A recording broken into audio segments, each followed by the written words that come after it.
The quote by King George V, "The highest of distinctions is service to others," rings true in light of our next interview. Medical doctor Esperance Luvindao has been proudly bestowed the Commonwealth Points of Light Award by Her Majesty the Queen as head of Commonwealth. This morning, we beam the spotlight on Dr. Luvindao for the difference she has and continues to make in the lives of the Namibians in need of medical advice in the digital age of medical care. Good morning, Doctor. Welcome to Good Morning Namibia and congratulations. Thank you so much for having me. I'm very, very excited to be here and even more excited about the award. Thank you. Now, for our viewers' sake that are hearing about this award for the first time, please give us a background of the Commonwealth Points of Light Award. All right, so it is an award, like you said, that is bestowed by the Queen, but particularly to leaders all around the world that they feel are excelling in whatever it is they're doing. I know before I got the award and I was nominated, I was reading on a couple of profiles of people that have won before, and they've been phenomenal people from Nigeria, from the United States, literally from absolutely everywhere, that are doing phenomenal work within their communities. It is a bit of a tough race because there are a lot of humanitarians. And so, like I said, when I was nominated, I really didn't think we would get it. But to receive the award means, I suppose, you're doing something right. Definitely must be doing something right if you were competing amongst so many amazing people. So what are the criteria to qualify as a nominee? I don't know. Wow. I have no idea. I was emailed a couple of weeks ago, and this was by a representative from the embassy. And they said that, look, we have reviewed your profile. A couple of people suggested your name. So you've been nominated. You have not won yet. So I didn't announce. I didn't tell anybody because I said to myself, well, competition is probably tough. So I just kept quiet about it. And then I believe it was last week, we received another email and they said, congratulations, you won. And I was very, very excited. I have not received the physical award yet. They said that is yet to arrive within a few days. And once it does arrive, then the ambassador would then like to me to hand it over. Yes. Now, you know, it's one thing to do what you love, but it's a total different ball game to do what you love and be acknowledged and awarded for it. How exactly does this award make you feel, and what does it contribute to you? I'm excited. I'm mind blown, actually. I remember when we started a couple of years back, there were a few comments and people said that, look, Esperance, you're not going to save the whole world.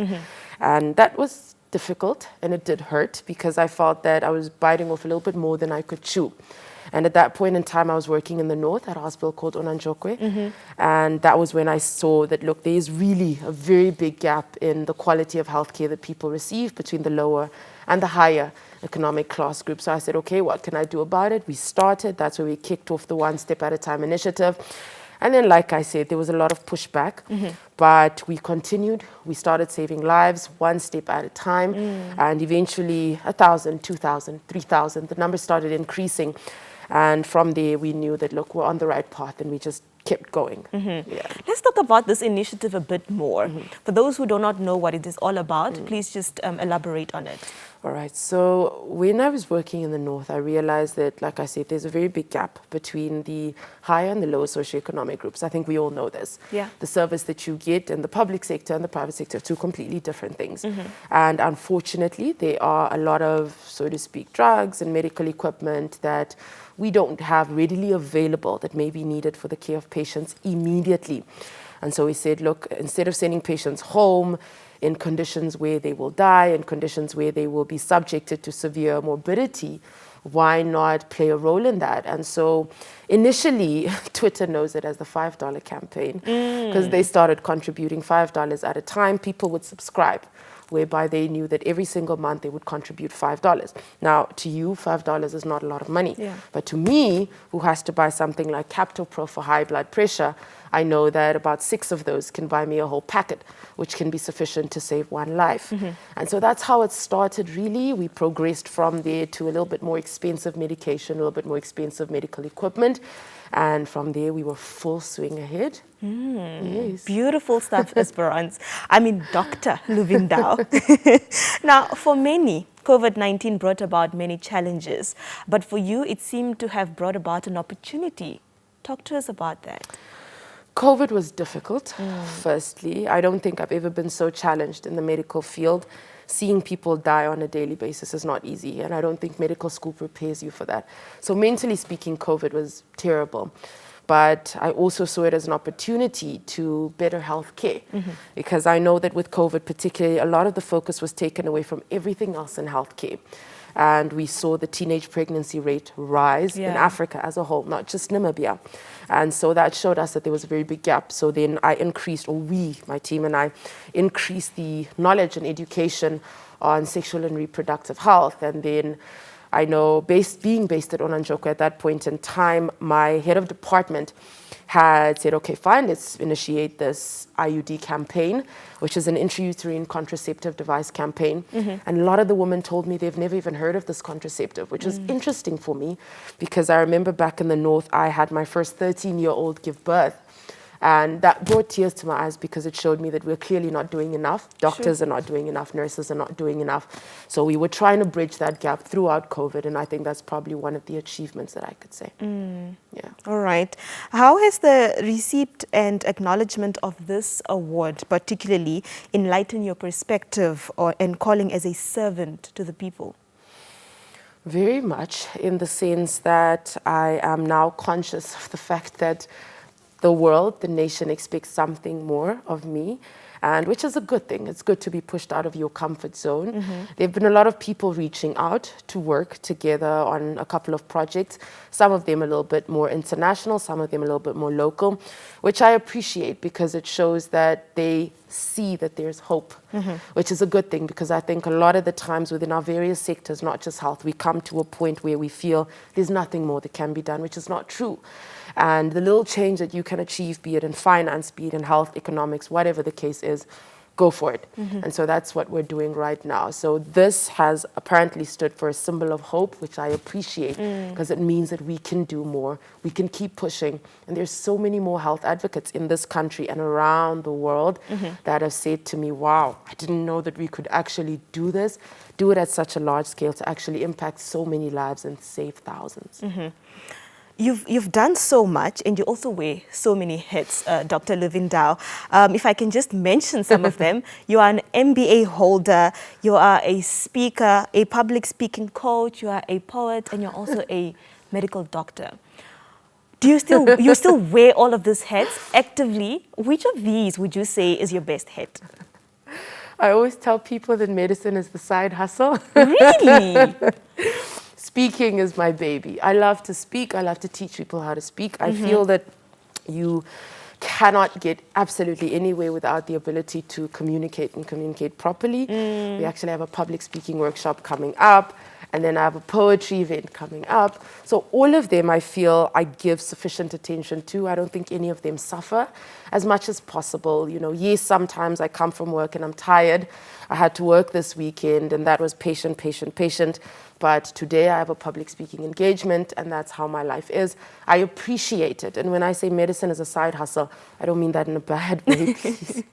I just mean that I have so many passions, and I love to give my best to absolutely all of them. And I think it's a beautiful thing. It shows people that you don't just have to do one thing, because a lot of people feel like, well, you're a doctor, stick to that.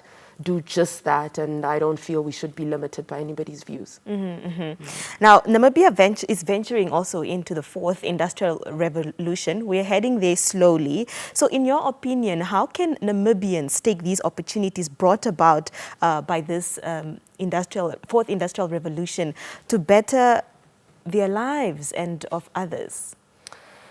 Innovation, that's probably the best way that I can answer that. I know yesterday there was an interview that I had, and somebody said, well, how can somebody that's looking at you do what they do best in their sector?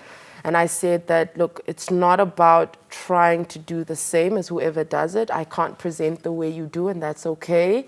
And you can probably not do poetry the way I do, and that's okay. But it's about finding your sector, finding how to develop with it. Because if we look at the rest of the world, everything is developing. One of the main focuses for me, particularly within healthcare, is the paper data system. And my research for my MBA actually focused on that, how we can switch from paper data to electronic, because that's how the rest of the world is doing it. So when you come in, I don't have to start from scratch. Your name, your age, your complaint, what were your blood results last time, your diagnosis around the world. There's a PAD system, a computer system, whereby each doctor would then have an iPad, which would have all your information on that, so that I don't have to ask you all those questions. I know who you are, what you're diagnosed with, what you've been on. So with regards to just the revolution in general, particularly with technology, there's a lot that's been happening, and really it's just wherever you find yourself, educate yourself. What is happening? How is it developing? And find how you can implement that within your sector. Now, finally, as we round up our conversation, how will you use this opportunity or this award to further your portfolio in the health service? I think it's done so for itself, honestly. I was not expecting. My mentor was one of the people that congratulated me yesterday, and for me that was a big, big, big milestone. That was an endorsement to say you're good, you're on the right track. A lot of people within the healthcare sector have reached out for partnerships, and not just in Namibia. And I think that's absolutely amazing, whether it be brand ambassador deals and all this health and non-health related. So I think that's absolutely phenomenal. The award speaks for itself. Like I said, though, I don't do anything to be awarded. This came by chance. And so it's not like we're trying to ride on it, but whatever comes from it, I will appreciate it. Yeah. And your final remarks? Final remarks, firstly, thank you for having me. I'm very, very honored to be here. It's a pleasure. And apart from that, really is just a thing to all young people, and not just young, but people within the corporate field and the public also, is that change can come. Change is possible, and I think it's a mentality shift that needs to happen. And once we get there, we can do so much better as a nation. I tell people all the time, I think Namibia is one of the countries in Africa with the most potential. I think it's really just about finding that confidence to step out. People always have an opinion. Do what you have to do. Well, Dr. Luvindao, thank you very much for being here. Thank you for Continue having me. doing great things, and I believe the award is well deserved. Thank you so much. All right. Thank you. Well, that was Dr. Esperance Luvindao talking to us about her Commonwealth Points of Light Award that she received. We'll be back shortly. Stay with us.